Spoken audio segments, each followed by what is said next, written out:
Hello, Higher Running family. I wanted to hop back on and expand on a little video that I did in the beginning of May where I did a long run, and it was about a couple of hours, and it was just starting to get a little bit hot and muggy in Texas, as a lot of the people that live in the southeast are accustomed to, the humidity and the dew point.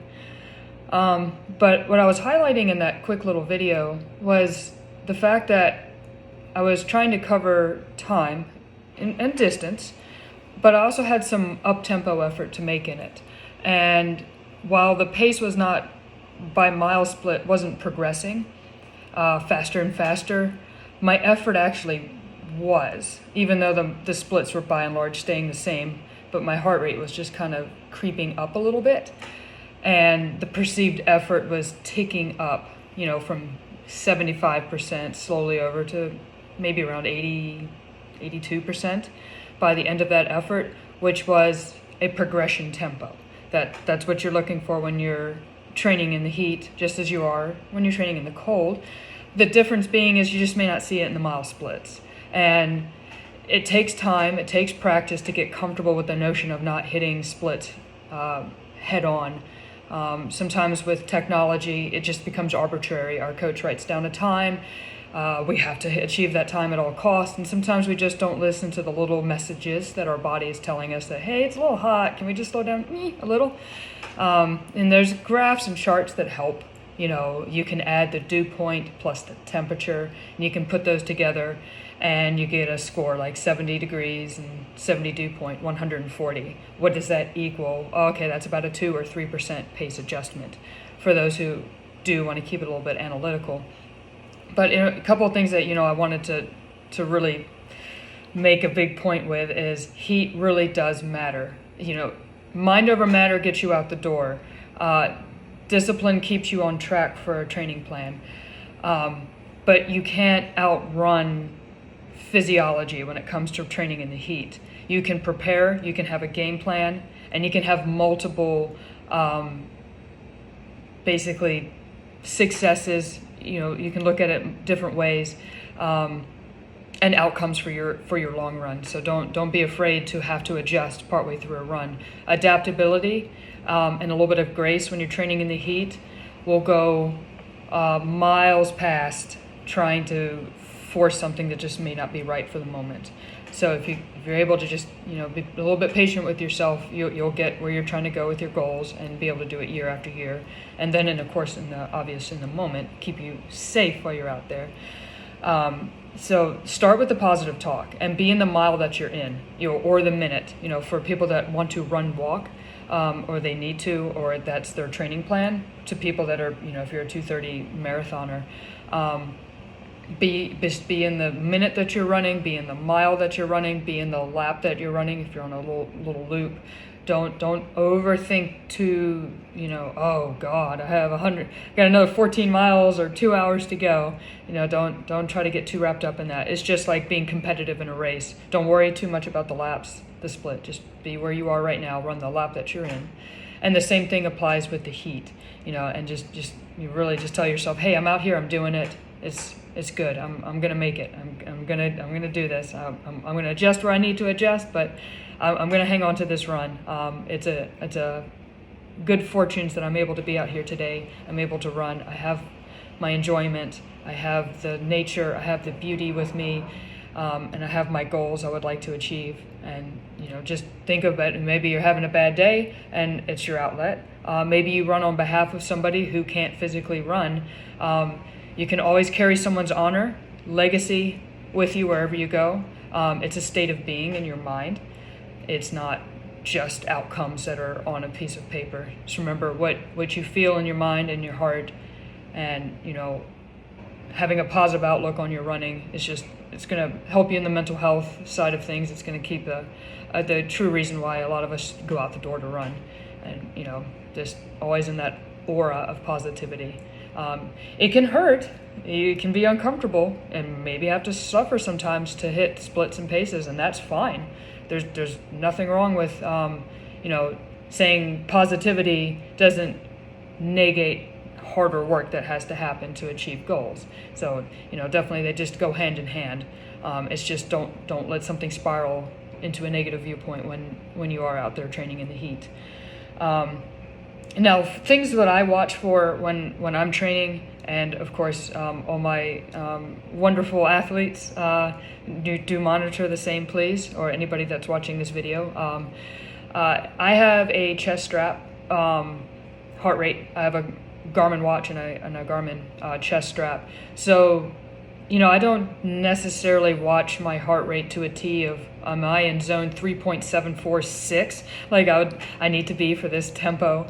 I look for trends, and that's called coupling and decoupling from pace and heart rate. Coupling means to literally be together almost in unison. Decoupling is quite the opposite, where one is going one way, one is going the other. So I bring up more specifically decoupling. When you're looking at your running and your pacing, and you can start to analyze this, if you have good heart rate, good reliable heart rate data, when you look at your training runs, start to see the graph. If your pace is going this way, and the heart rate and the heart rate in the graph and the paces are starting to separate like that, take note of when that's happening in your runs, because that's going to give you a little bit of an idea of how long are you fresh in the heat. You might notice decoupling 40 minutes, an hour, 80 minutes into your run. But just know when you start to see that 10-minute mile pace at the start of my run was 140 beats per minute. But then in an hour, I was at 148 beats a minute for 10-minute mile pace, and then so on and so forth. You just kind of want to monitor that, because that's going to be a little bit of a clue to the first parts of potential heat exhaustion. Is if you start to see a sudden spike and it's not an equipment failure, 140 beats a minute became 145, but then it became 162, for example, for all the relative, say, 10-minute mile pace, for example. That you need to watch. You might actually need to stop, cool down, get into the shade, just like any other, first aid and safety type things, just like CPR is to a cardiac event that's going on. Heat exhaustion, needs to be taken just as seriously, because in the heat and in harder conditions, like a roofer has to come off the roof at certain times because it's just too hot to be up there, working or in a field or any other hard manual labor type job. The running is just the same. The body really doesn't know what you're asking to do. It just knows that you're making it produce a physical effort. So respecting when your body does need a rest break usurps a running goal all the time, any day of the week. You can get into some serious trouble. And please respect that can happen in minutes. You could literally go up a hill that has 50 feet of elevation change, and you're just getting a little bit hot. In the last 10 minutes of that run, you're feeling a little bit hot. By the time you get to the top of that hill, you could be in a completely different situation, needing to get safety. So a little bit of that to help mitigate those risks. I'm not trying to scare anybody. Do plan your long runs best that you can. There's no shame in if you can't leave the house for very long, so you have small children or no access to a vehicle, or it's just too expensive to pay for the gasoline to drive off somewhere.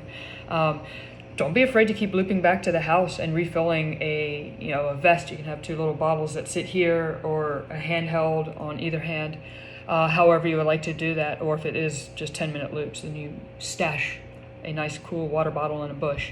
Other options, of course, are seeking out shaded trails, parking a car in an advantageous location, and have that on your loop, and just your car is your home base to replenish, resupply, take a break. And then, of course, if you're feeling bad, then you just turn the car on and get some air on you. If you feel like you want to salvage the run and 2 minutes of air conditioning might help you, then by all means, be creative. And and just utilize resources around you. $5 on you, get you a bottle of Gatorade, maybe a sugary treat if you forgot something. There's nothing wrong with Sour Patch Kids and a Gatorade at a 7-Eleven. That will save you. If you're really into it, get a Snickers bar, but do be mindful of your digestion and your personal needs. And then, just think about the hierarchy of needs in your long run as kind of the final takeaway of this. Obviously, if you have a coach, please, discuss and plan accordingly with them. But sometimes, I have 2 hours I need to run, and I had 30 minutes of tempo. Okay, well, I'm getting hot now, and it's 40 minutes, but I feel okay.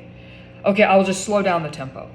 And then, oh, well, I feel okay, but this tempo's getting hard. I'll slow it down a little more. But then maybe the third option is, I still feel okay, but I'm just going to cut the tempo. I haven't gotten to 2 hours for a while in my long runs. I think I'd like to try to get to 2 hours and then just, play it from there. And then, of course, monitor the aforementioned, physiologic signs. If your heart rate is really going high, or you do start to feel a little bit of pressure and heat around your face, your chest. If you start to feel that kind of like pressure on your rib cage, that's another clue that you're getting warm. So always monitor for that, or sudden heavy legs, kind of dead arms, things like that, and just general heat issues. Goosebumps, big one. Watch for your goosebumps on your arms, legs, etc. And know that if those start to set in, better part of valor is just to cut the run a little bit short, notate in your journaling, and let your coach know. Carry a phone with you, carry some sort of way to have emergency communications, let somebody know where you're going, just good common safety tips. Group runs are a great way to get the long run in and stay safe. These are just just general tips. I wanted to hop on here and try to just, put my thoughts out there. And if you have any questions or want me to expand on anything, or if there's just any other running related topics when it comes to heat training or training in general, or anything, just let me know. I'll be happy to answer anything or research anything, and definitely would love to communicate with everybody. All right, have a great weekend, everyone.